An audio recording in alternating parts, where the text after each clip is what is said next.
Welcome to Truthful Manipulation. In a world where truth is bent, facts are framed, and influence is too often used without conscience, this podcast stands for something different. I'm Dave Kelsey, along with H. Daniel Mujahid, and together we expose manipulation, defend integrity, and help you see clearly in a world determined to confuse you. Welcome to Truthful Manipulation, the show where we examine how influence works, how power hides, and how the phrase "trust me" should occasionally arrive with a helmet and a credit report. I'm Daniel. And I'm Dave. Today's episode is called The Unmatched Greed of Private Equity, Venture Capital, and the Billionaire Class. A title so long it has already been acquired, restructured, and charged a management fee. And before anybody begins hyperventilating into a monogrammed handkerchief, we are not saying that every private equity firm is evil, every venture capitalist is a predator, nor that every billionaire wakes up each morning and asks, whose pension can I turn into a vacation home? Some of them ask that after breakfast, Daniel. We are saying something more precise. Capital can build. Investment can rescue companies, fund inventions, create jobs, and turn a good idea into something useful. Money is a tool. A hammer can build a house. Or smash a piggy bank. And certain people have mistaken the entire economy for a piggy bank with employees inside. Our question is simple.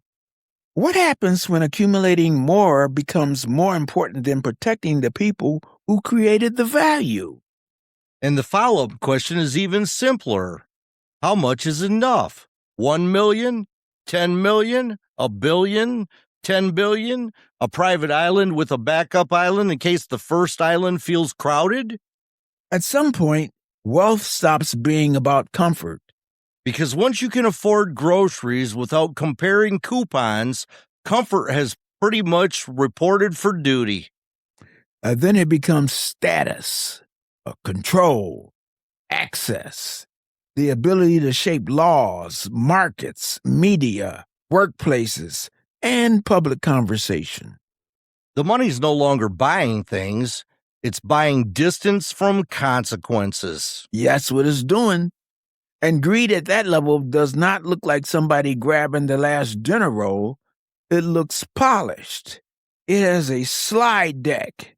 It uses phrases like operational efficiency, value creation, and strategic realignment.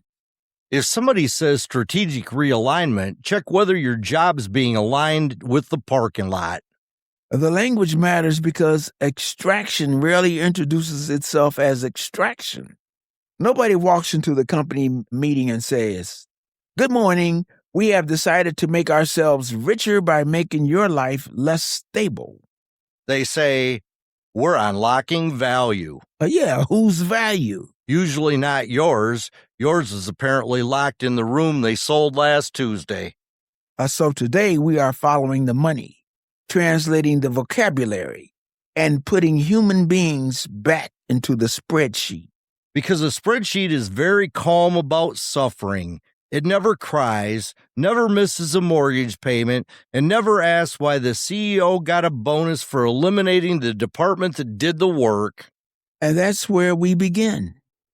Let's start with the phrase creating value. It sounds constructive, almost wholesome.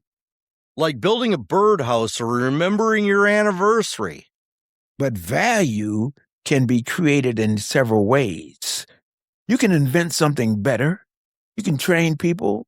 You can improve service. You can modernize equipment. You can reduce genuine waste. You can even enter into new markets. That's the old-fashioned approach. Make the company better, and the company becomes worth more. But there is another approach. Cut staffing until service collapses. Sell useful assets. Borrow heavily. Shift costs onto workers and customers. Collect fees. Then present the temporary increase in cash as proof of brilliance. That's not improving the restaurant. That's selling the ovens and congratulating yourself on the quarterly appliance revenue. Financial engineering is not automatically wrong. Debt can finance growth. Cost discipline can save a bloated organization. A new owner may repair years of bad management. And sometimes the house really does need renovation. But sometimes the new owner removes the copper pipes, rents the doors back to the house, and calls the missing roof a leaner operating model. Yeah, open concept. The ethical test is not whether the transaction is legal or whether the investors made money. The test is, where did the money come from? Who carried the risks? Who absorbed the pain? And what remained after the investors left? If the answer is they took the cash, the company kept the debt, the workers kept the anxiety, and the town kept empty buildings, I would not call that value creation. I would call it extraction. With excellent stationery. Dave, this is one of the oldest manipulation tricks. Rename the action so people argue over the label instead of examining the result. Layoffs become right sizing. Customer frustration becomes demand management. A smaller product at the same price becomes portion innovation. And greed becomes fiduciary responsibility. That phrase has done more cosmetic work than an entire Beverly Hills clinic. A duty to investors matters, but responsibility does not disappear simply because someone else is not listed in the contract. Workers made commitments. Suppliers extended trust. Communities built roads and educated the workforce. Customers built loyalty. A company's not a slot machine sitting alone in a desert. It's a network of human obligations. If your business genius works only when someone else loses, you may not be a genius. You may just be standing closest to the cash drawer. All right, Daniel, explain private equity without requiring our listeners to earn an MBA during the commercial break. Well, Dave, private equity firms gather money from investors and use it to buy companies that are not publicly traded. Or they take public companies private. They often use a large amount of borrowed money to complete the purchase. So they buy the company partly with money the company will later be responsible for repaying? That's the key point. Imagine I buy your house, but I place much of the acquisition debt on the house. I already dislike this story. Then I charge the house advisory fees. The house didn't ask for advice. I sell the garage. I lease it back to the house. I cut the maintenance budget, and I tell the family that fewer working toilets will encourage collaboration. Yeah, synergy in the hallway. Now, this is a deliberately harsh illustration, of course. Many deals are more responsible, but it shows how incentives can become dangerous. The owner may profit through fees, dividends, asset sales, and an eventual resale, even when the acquired company becomes more fragile. And that's the part most people miss. They assume the buyer wins only if the company thrives for decades. Yeah, not necessarily. Depends on the deal. The buyer may recover money earlier while debt and operating risk remain with the company. So the investor can leave the party before the bill arrives? And the employees discover they are washing the dishes. What gets caught first? Whatever can improve short-term numbers. Staffing, training, maintenance, research, inventory, benefits, locations, customer support. In other words, the things that make a company function after the PowerPoint presentation ends. Exactly. Cutting genuine waste is management. Cutting the muscle and calling the weakness efficiency is something else. If you remove half the nurses from a nursing facility, you have not made care more efficient. You've made the remaining nurses faster, exhausted, interested in changing careers.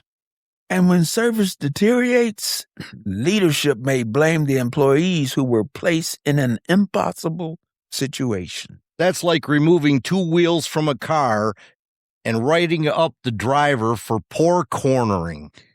Here is the manipulation. The people designing the strategy describe every consequence as a separate operational problem: debt pressure, market conditions, service decline, execution issue, burned out workers, culture problem, customer anger, reputation challenge. But somehow the management fee is never considered a challenge. Never. That fee is apparently one of the load-bearing walls. A responsible owner asks, how do we build a stronger company? An extractor asks, how much can we remove without causing collapse before we sell? The difference is stewardship versus timing. Yes, stewardship cares what remains. Timing cares whether the roof caves in before or after the closing paperwork. This book is brought to you by the book, Truthful Manipulation, A Roadmap to Live By. It helps you recognize manipulation in business, politics, media, relationships, and anywhere else somebody says, don't ask questions, we have already done the thinking for you. Which is convenient because thinking is exactly what they hope you will outsource. Our book is not about becoming suspicious of everyone. That sounds exhausting. I barely have time to be suspicious of my own passwords. It's about asking better questions, spotting pressure tactics, and using influence without surrendering your integrity. Find Truthful Manipulation, A Roadmap to Live By through truthfulmanipulation.com with the purchase link to Amazon. Read it before somebody charges you a consulting fee for advice you gave them. That sounds oddly specific.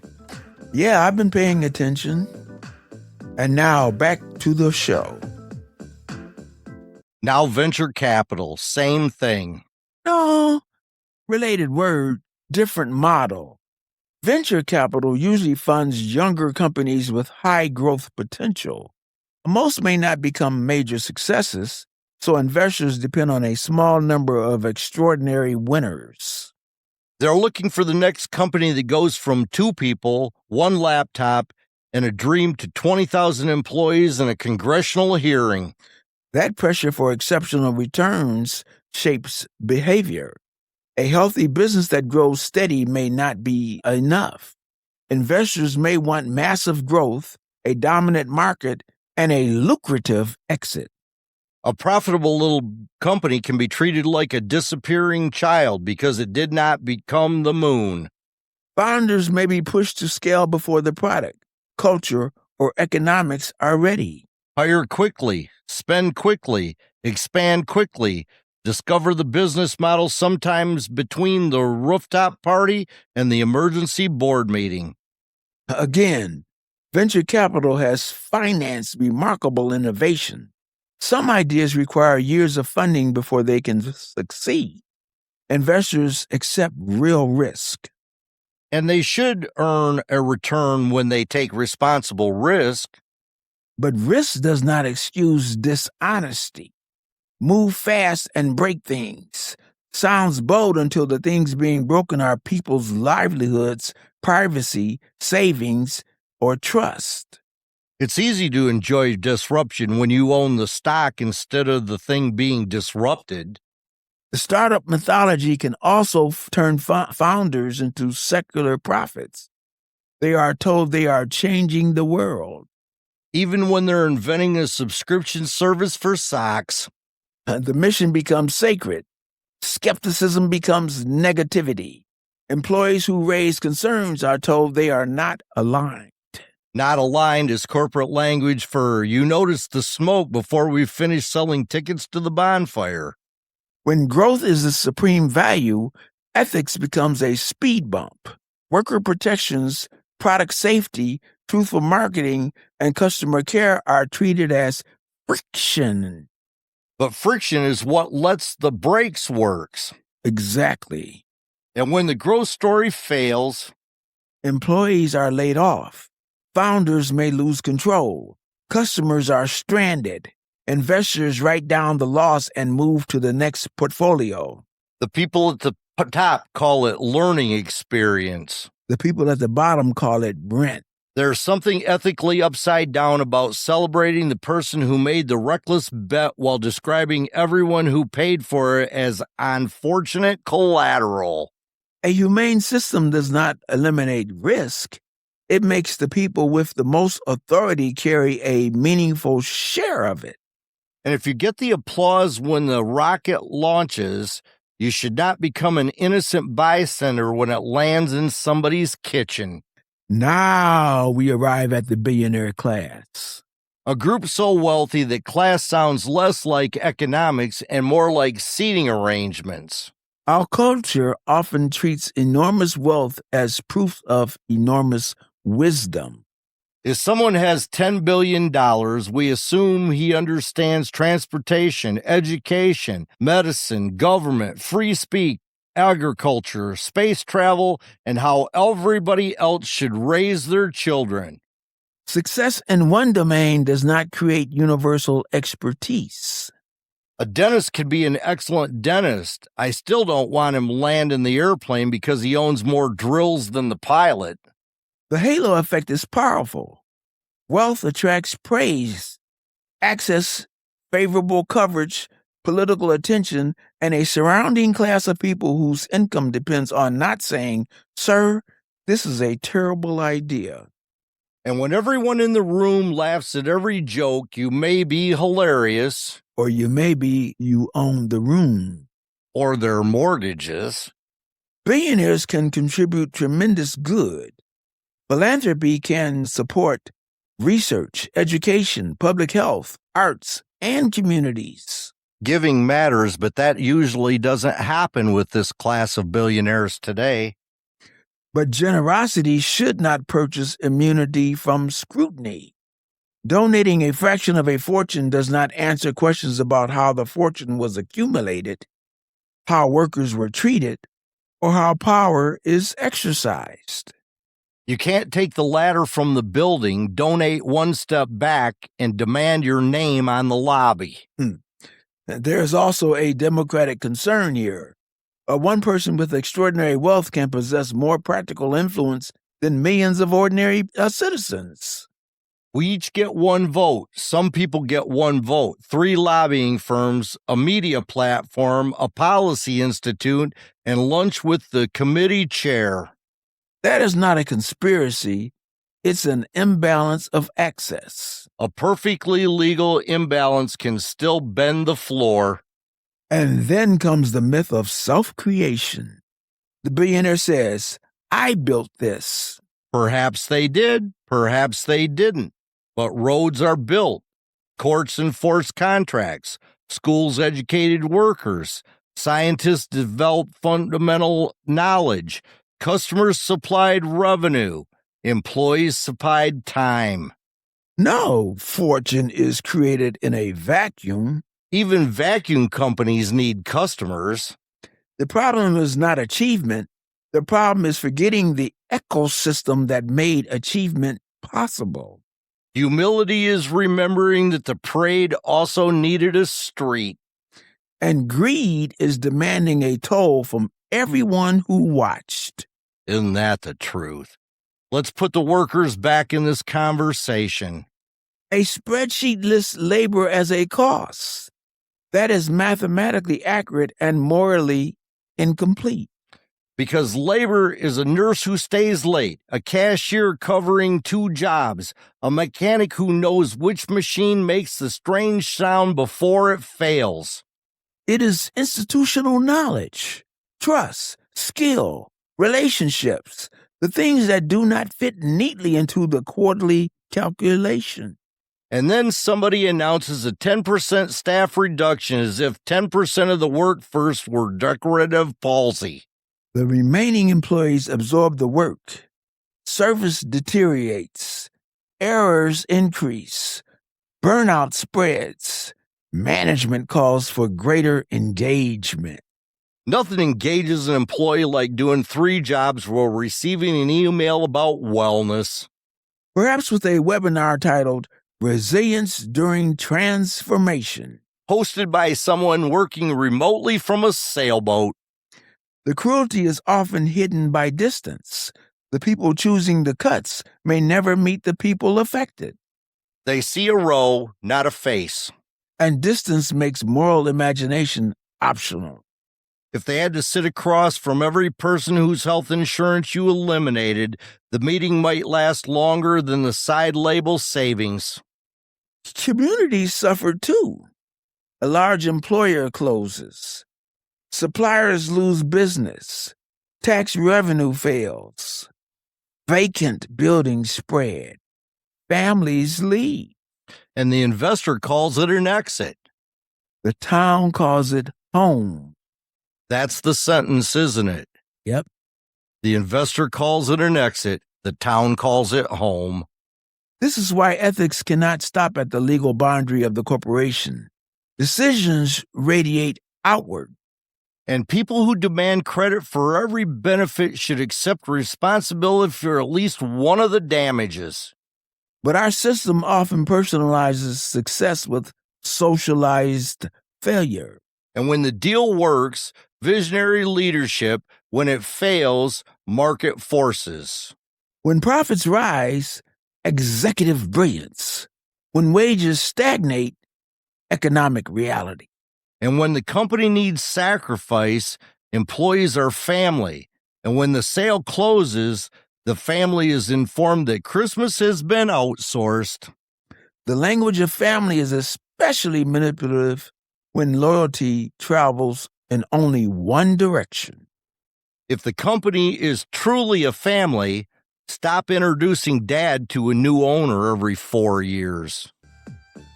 You are listening to Truthful Manipulation, where we ask the question powerful people prefer to leave off the agenda. Who benefits? Usually the person who printed the agenda. Visit truthfulmanipulation.com for episodes, articles, and the link to our book, Truthful Manipulation, a roadmap to live by. And while you're there, like, share, and subscribe. It costs less than a private equity management fee. Considerably less. We checked. If the show makes you think, share it with someone. If it makes you angry, listen again and make sure you are angry at the correct people. And if you disagree, good. Bring an argument. Just don't bring a slogan wearing a necktie. Truthful manipulation. Better questions, clearer choices, fewer expensive euphemisms. And now, back to our show. Now let's examine one of the most durable arrangements in modern economics. Privatized rewards and public consequences. That's when I keep the jackpot and everybody else buys the replacement slot machine. A company succeeds and executives and investors receive the gains. Fair enough, when they created genuine value and carried the risk. But when failure threatens, suddenly the company is essential to workers, communities, suppliers, and the economy. The same leaders who praise the discipline of the market ask everyone else to cushion the landing. Capitalism on the way. Group project on the way down. This moral hazard encourages reckless behavior. If leaders capture most of the upside but bear only part of the downside, the incentive is to take larger risks. Especially with other people's money. And other people's jobs. And other people's towns. The defenders say, that's the market. And the market has come a very convenient imaginary friend. It makes every decision, accepts every blame, and never attends the deposition. Markets are systems designed and governed by rules, tax policy, bankruptcy law, labor law, corporate law. antitrust enforcement. These are choices. And when somebody says the market decided, ask who wrote the instructions the market was following. And who had access when those instructions were written? To be clear, we're not arguing that every failed business should be saved. No. Failure is part of enterprise. Bad ideas should not receive eternal life because the founder owns a good suit.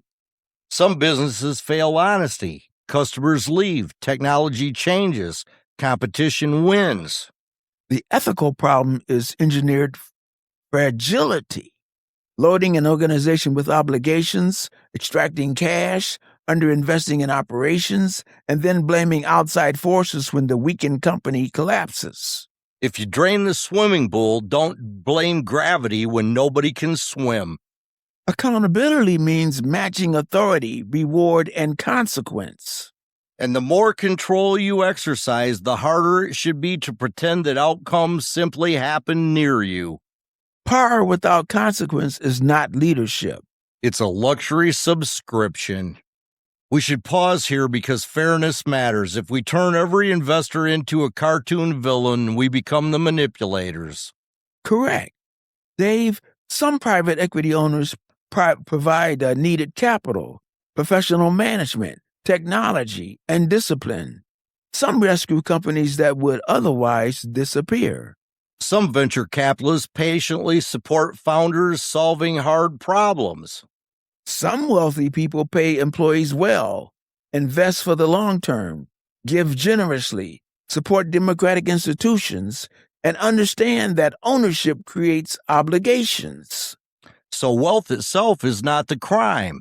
No, the question is the conduct. How do we tell builders from extractors? Look at the time horizon. Does the owner invest in the company's future or merely prepare it for resale?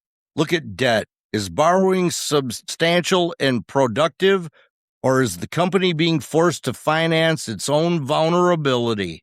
Look at fees and payouts. Are the owners collecting regardless of the company's health? Look at the workers. Are they sharing in gains? Or are they the first expense cut and the last people informed?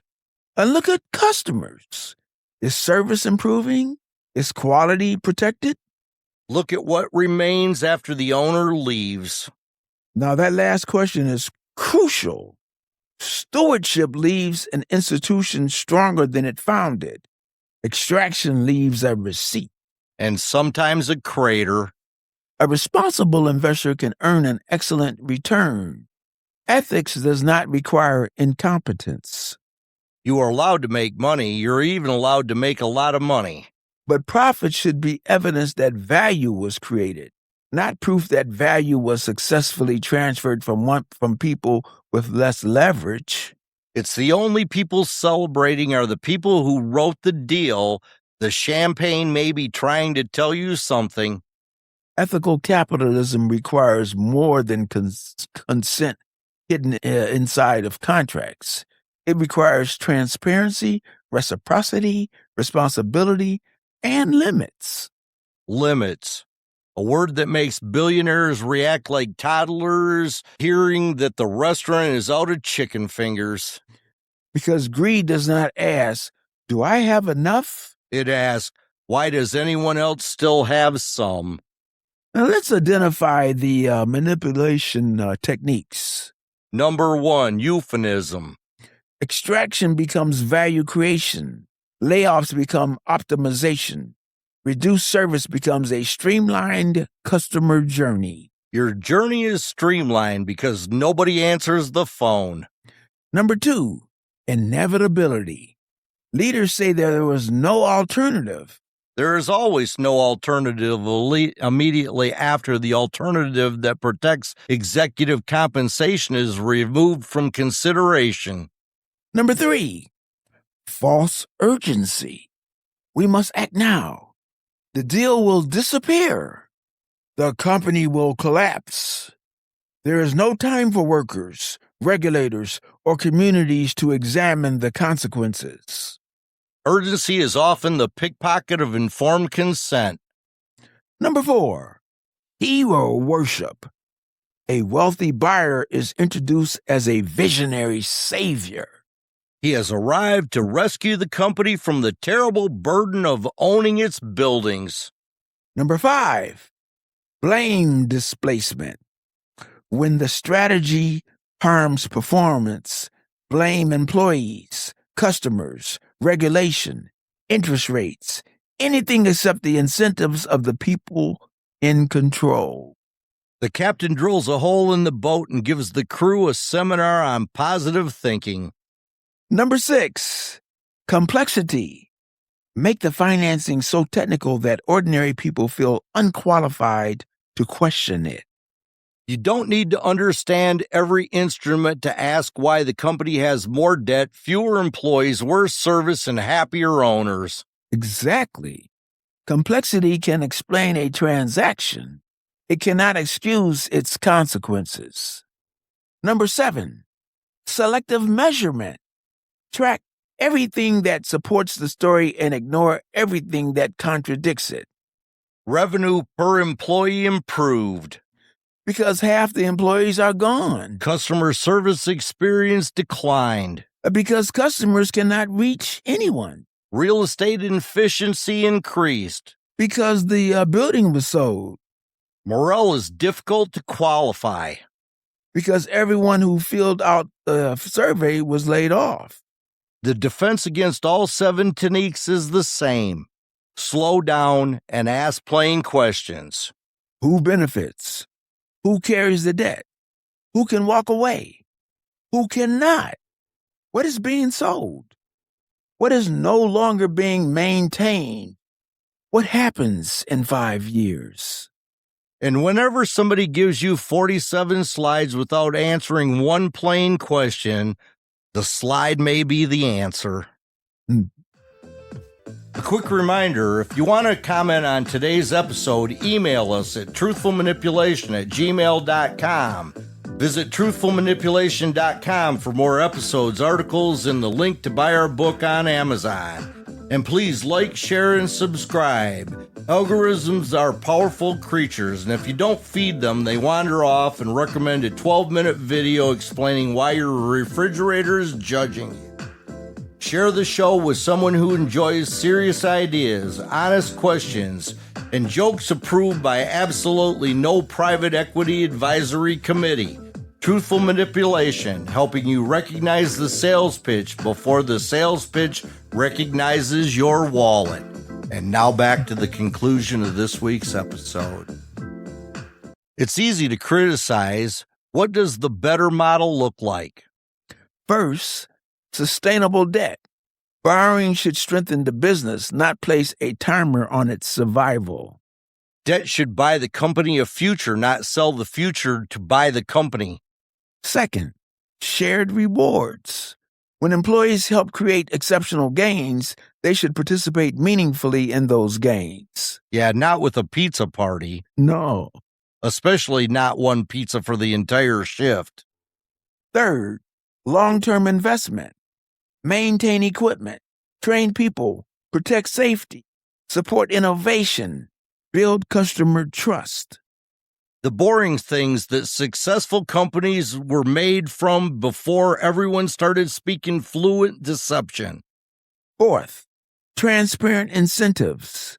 Worker boards, inventors, and regulators should understand how owners are executives and executives make money from the transaction. If the compensation formula needs smoke, mirrors, and a translator, perhaps it's not a formula. Perhaps it's a getaway route. Fifth, accountability after exit. Leaders should not be able to collect immediate rewards for strategies whose predictable damage appears later. You should not get a trophy at halftime and diplomatic immunity for the fourth quarter. Sixth, stakeholder voice. Workers and communities affected by major decisions deserve information and meaningful consideration. Not because every decision can be made by a committee, but because people should not discover the future of their lives through a rumor in the parking lot. Seventh, Moral limits. Some profitable actions should still be rejected. That sentence used to be called character. A company can legally charge more, cut more, hide more, or pressure more. Leadership is deciding when not to. Integrity is what remains after the leader says, technically you can. Ethical investment does not reject profit. It earns profit by building durable value. It treats workers as contributors, customers as people, communities as partners, and the future as something other than the next buyer's problem. That's not anti-business. That's business with objective performance. Most listeners don't run an investment fund. What can ordinary people do? Well, first of all, they can stop confusing wealth with virtue. Admire achievement where it's deserved, but examine conduct. A bank balance is a number, not a halo measurement. And secondly, translate the language. When you hear unlocking value, ask what is being sold, cut, borrowed, or transferred. When you hear efficiency, ask whether the work disappeared or merely moved on to fewer people. Thirdly, follow incentives. Do the decision makers win even if the institution weakens? If yes, their optimism deserves supervision. Fourthly, support policies that match power with accountability, transparent ownership, responsible debt, serious antitrust enforcement, worker protection, honest taxation, strong bankruptcy rules. Rules are not an attack on market. The foul line did not destroy basketball. It made the game legible and prevented the richest team from moving the basket into its luxury suite. Fifth, notice where your own retirement money is invested. Many ordinary people are indirectly connected to those funds through pensions and institutional investments. That makes the issue complicated. We want good returns. Of course we do, Dave. But beneficiaries can still demand responsible standards, transparency, and long-term thinking. There is no ethical purity machine. The goal is not to stand outside the economy wearing white gloves. The goal is to improve the rules and expectations inside it. And finally, refuse helplessness.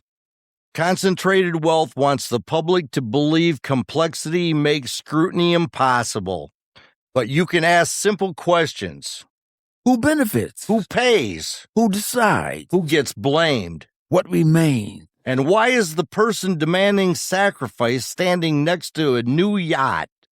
The unmatched greed we are discussing is not simply the desire to live well.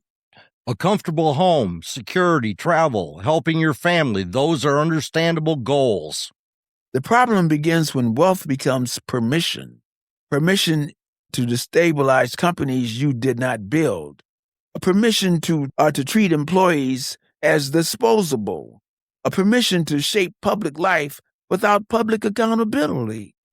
Permission to call yourself a job creator while carrying a box of jobs towards the shredder.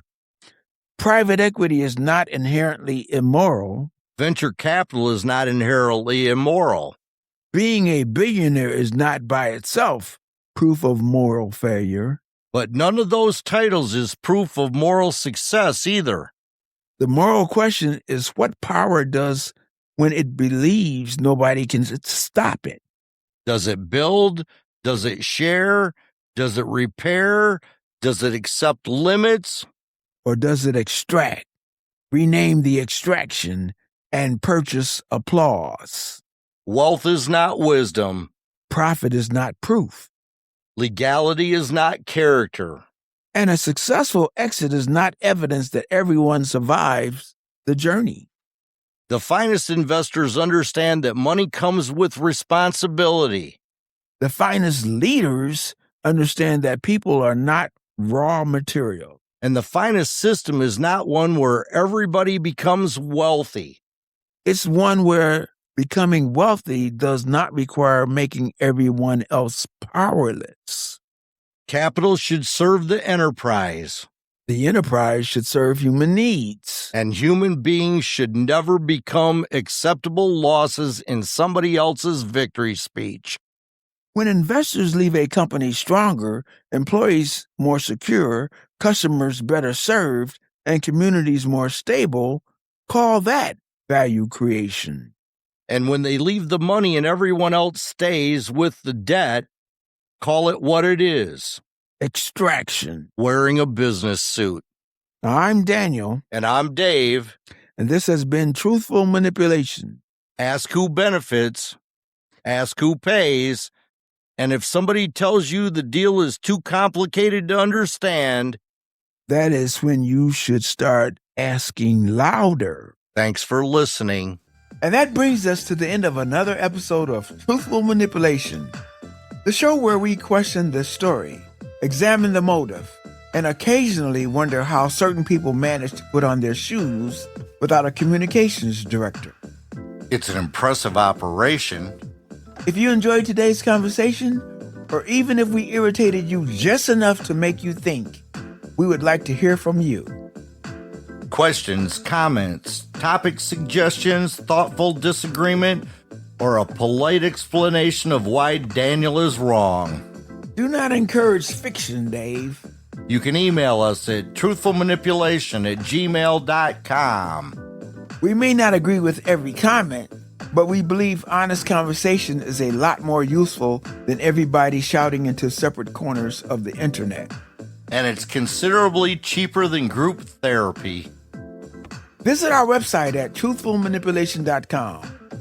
There you can learn more about the podcast, explore our latest episodes and articles, and find the link to purchase our book, Truthful Manipulation, a roadmap to live by.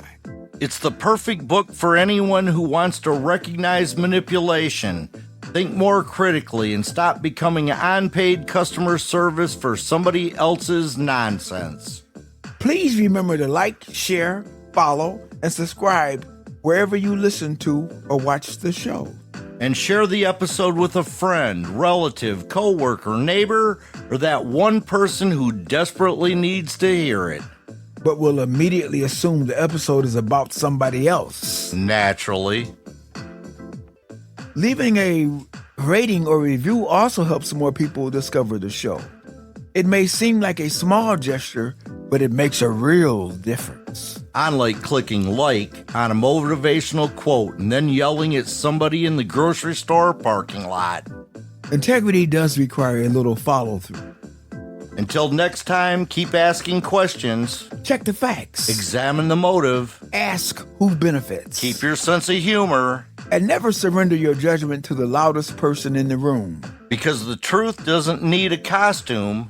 And manipulation usually shows up wearing 3 of them. I'm Dave. And I'm Daniel.